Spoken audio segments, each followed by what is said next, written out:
Welcome to another episode of The Brand Called You, a podcast and podcast show that brings you leadership lessons, knowledge, experience, and wisdom from thousands of successful individuals from around the world. I'm your host, Ashutosh Garg, and today I'm delighted to welcome a very accomplished and senior professional from Berlin, Germany, Mr. Philip Horváth. Philip, welcome to the show. Thank you so much. Thank you for inviting me and for sharing wisdom with the world. Thank you. Philip is a partner at LUMAN and he's a culture catalyst. He's created multiple startups and has co-founded a nonprofit for conscious creativity. He has been integrating frameworks from various transformational modalities and perennial wisdom traditions with the latest findings in science. So, Philip, before we talk about LUMAN and the work that you're doing, tell me about your journey and what brought you to India so often. Well, India was one of the destinations I've always wanted to go as a child because it seemed very interesting and intriguing. And then I initially actually wanted to go there to study yoga, and that didn't work out. And then I wanted to go visit my cousin who was staying there, and that didn't work out. And then my boss said, "Hey, I have a project for you in Chennai. You want to go?"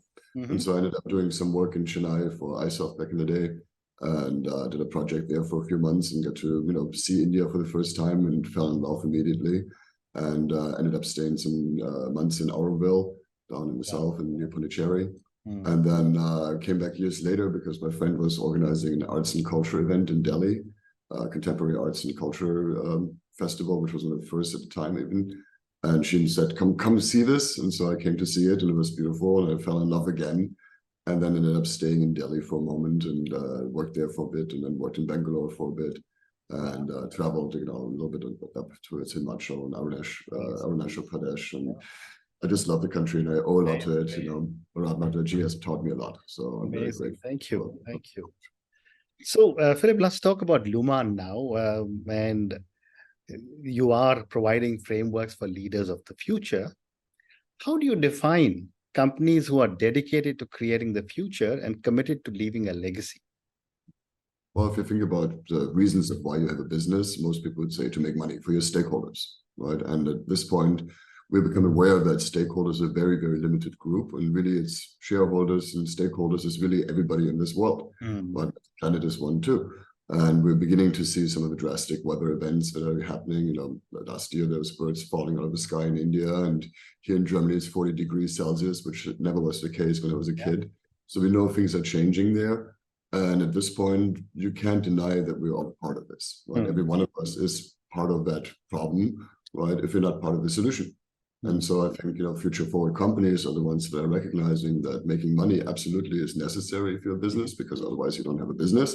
But that's an insufficient motivation, that you need to do more today, right? I'm going to give a talk in Japan in the near future on regenerative economy.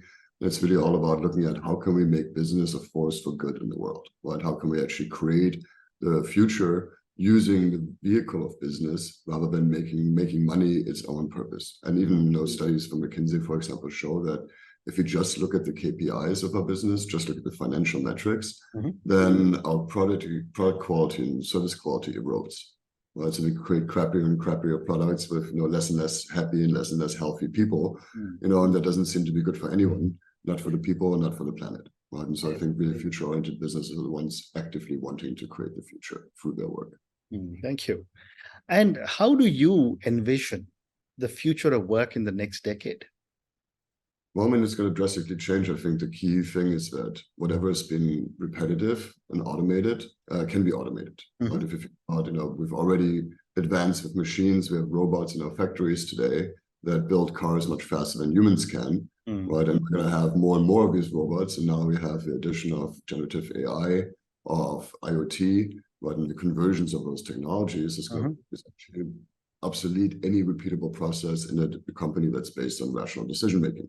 So what I need now is people that can do more than move something from point A to point B, whether it's break, or whether it's a piece of information or an email or an Excel spreadsheet. But I need to actually have what the AI can't have, because the AI can mimic a socialized individual now who knows what the right word should be next, right, and can create from there.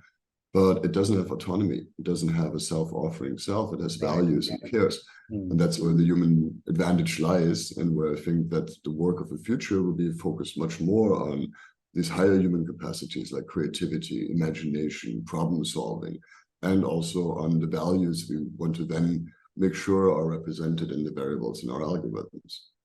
Well said. And how do you think automation and artificial intelligence will impact the job market and the way we work?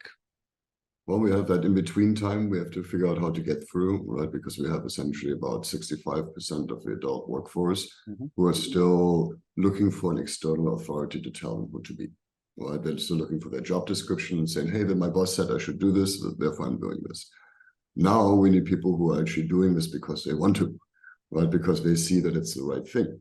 Because an AI can do that too. And I don't need an AI for that.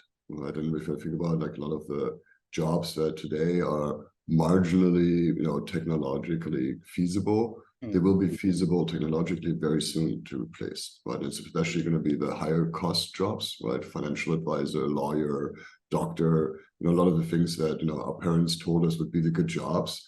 A lot of those are actually the ones who are going to go first, right? Because it makes more sense to replace them because they have a better ROI in terms of your technology investment. Correct. And of course, people say that while there may be job loss of some types of jobs because of AI, there'll be many more jobs that will come up for people who understand AI. Absolutely. I mean, every new technology also creates a massively new field. But 100 years ago, there used to be people in Berlin here whose job was to go around every night and light the gas lights.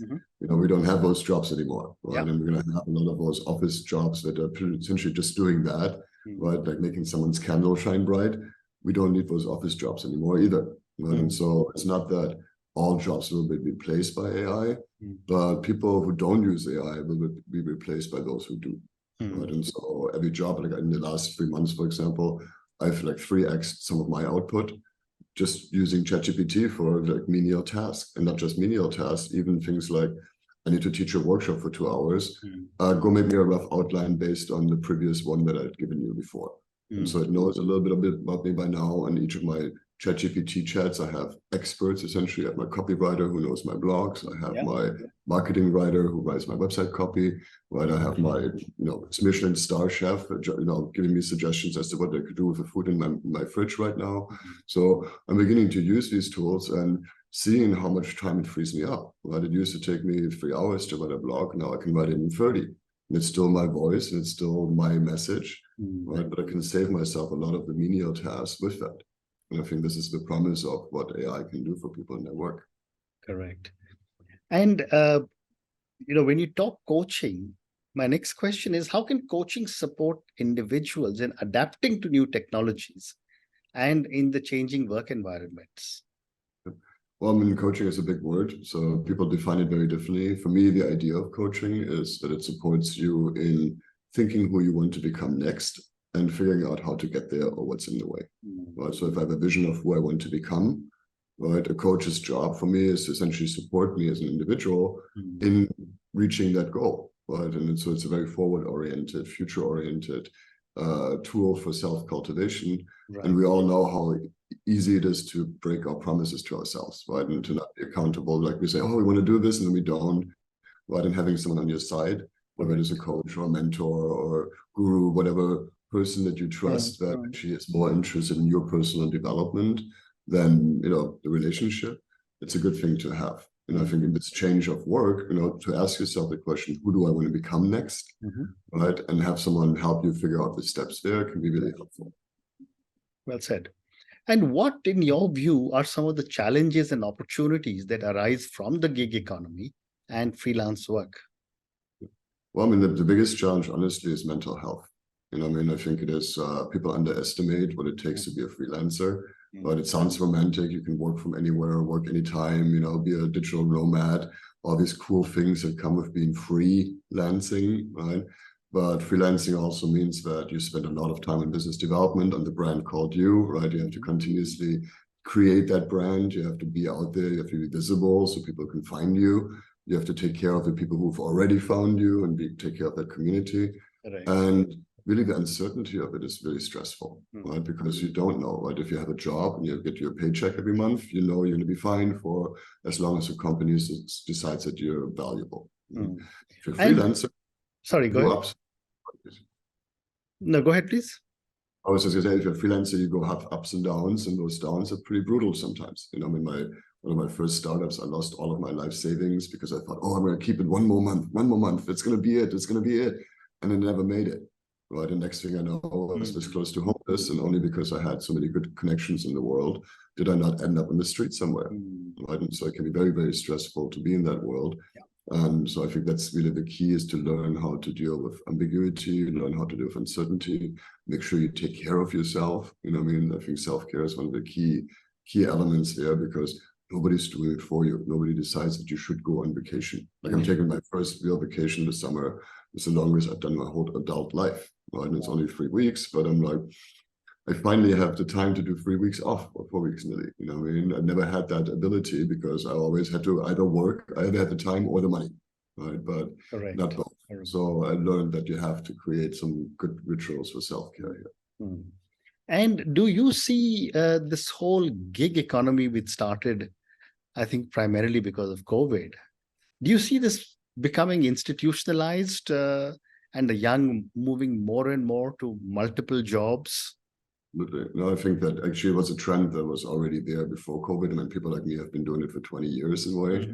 I mean, so it was there, but it was still underground. And now COVID kind of opened up this new potential to say, I can work remotely, I can work in different places, I can also have less loyalty towards my company because I'm not going to the office every day. I'm not seeing the same people every day that I have lunch with, that I have coffee with, that I have my chai with, but I don't have that personal connection as much. And so it's much easier to say, well, I work here, do these tasks, and I work over there and I do those tasks, and I work over here and I do those tasks.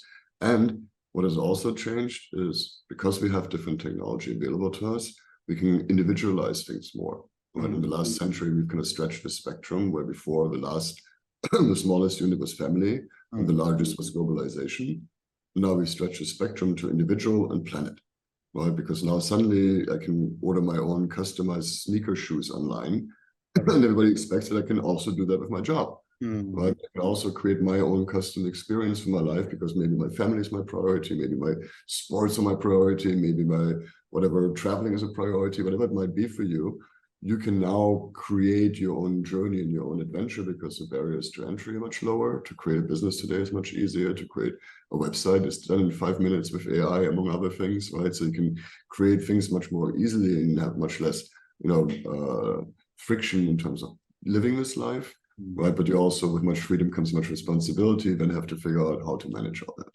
Well said. Great response. Thank you. And Philip, what role, in your opinion, will diversity and inclusion play in shaping the future of work?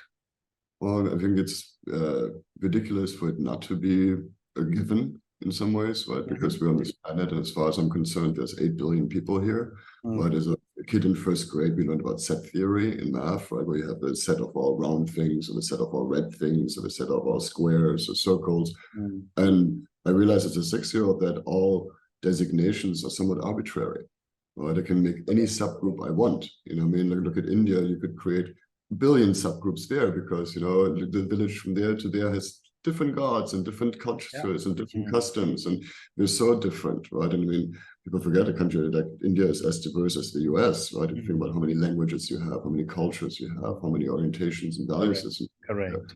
Now we see each other on the planet, so we get to figure out how to integrate that on the planet, where it shouldn't matter where you come from, where you were born, what your parents' native language was, or what your skin color is, or what your gender is, or what your sexual orientation is. Those are really irrelevant topics, right? Because we all get to participate now. And as Marshall McLuhan said, there are no passengers in Spaceship Earth, there's only crew, and we're all crew. Right? And so I can find that common denominator, and then after that, it's details that are interesting, because individuals are interesting. And then to be excited about learning about them is interesting. But other than that, all these distinctions are kind of pointless. Interesting. The next few questions, Philip, are in your avatar as a coach. So my next question is that, given all the work that you've done as a coach, how has your own background supported your coaching philosophy, your style, and your values? Well, I had an interesting split background, because I started programming when I was 10 years old. So I got into computers and databases and logical structures and entity relationships diagrams. And I was an enterprise architect for large, financial systems transformations. So that was this very linear, very technical mind that's very system oriented. And then the other thing that contributed to my education was that I was a very hyperactive child. Back then they just said Zappel Philipp in Germany, which means fidgety Philipp, because I was always moving and always learning and always growing, and I had a hard time sitting still. Today they would call it ADHD. Fortunately, I didn't have that diagnosis back then. And instead of that, my dad just gave me a bunch of yoga and meditation tapes and said, here, learn this. And so that's why I started learning yoga and meditation and self-hypnosis and autogenic training and all these different things. And I started looking into, gurus and shamans and anybody that knew anything about consciousness, right? Because I said, wow, what is this? Right? And I woke up to myself in that sense, the basic, here's a body, here's emotions, here's mind. And then, tools like yoga that allow you to make sure your body is flexible and healthy and make sure your emotions calm down and you learn how to breathe properly. Right, and that you can still your mind and meditate. Those kind of things have been tremendously helpful. And for the last 35 years now, I've been studying different tools from around the world that when you look at them might seem very drastically different, but then underneath it, it's all pretty much the same thing. Right? There's very masculine and feminine aspects, there's masculine and feminine gods, or there's fire, water, air, earth, there's the different energies and different ways of how we can look at life, right? Some things are energizing and fiery, some things are more calming and dissolving like water, some things are more, separating like a wind or like clarity, right? There's different ways that keep repeating, right? And so I found that there's some very basic underlying archetypes. I use nearly everything I do, my whole business is structured in sevens. Right, and I went with, because I found that around the world there's all these systems of sevens, like chakras, for example, right? You have 7 or 8, depending on how many, but there's these systems of 7 and 8 that are around the world, and they're always kind of the same thing. And then you look at it, and it's okay, if life creates like this, let me use some of the same frameworks to create innovation, to create new teams, to create new organizations, and it worked. And when I found that it worked, I'm like, cool, let's just keep it simple and use some of these same concepts. There's different language for it around the world. There's different language, in different times. But in the end, it's all very similar. Right? And there's some truths that people 2,000 years in India already knew about and had maybe a different language than the quantum physicist who expresses them today in a university in Princeton. But underlyingly, very similar concepts and very similar notions. So I mishmash everything together. Right? I borrow from the arts, I borrow from yoga, I borrow from different perennial wisdom traditions and from science, and look at where are the common patterns here. Very interesting. And my next question is, most of us in our lives have people who shape us, who influence us. How were you shaped by people in your life, and how have they influenced you as a coach? Oh, wow, that's a very loaded question, because of course it starts with my family and my parents. They've shaped me tremendously, and both of them, for example, were into arts, but in different ways. Like my father liked Wagner and the high arts and the museum paintings and high level beautiful things, opera, etc., symphonies. And my mom liked making things. And so while my dad was very structured and linear and gave me a lot of philosophical underpinnings of what I'm doing, my mom was the one who was super practical and gave me, for example, a welding stick welder for my birthday when I was 13, and took me to the junkyard and said, go pick out some pieces and learn how to weld. And so, learned how to weld and made sculptures from it when I was a teenager. And so there was a lot of privilege in that sense in my household that I had this exposure. I also had some really good teachers in the early days of my German education system. There were several teachers that I can remember to this day who really shaped me, and several of my professors who really shaped me. And then the first people I worked with, right, my first my first consulting mentors and program managers, and then really everybody I meet.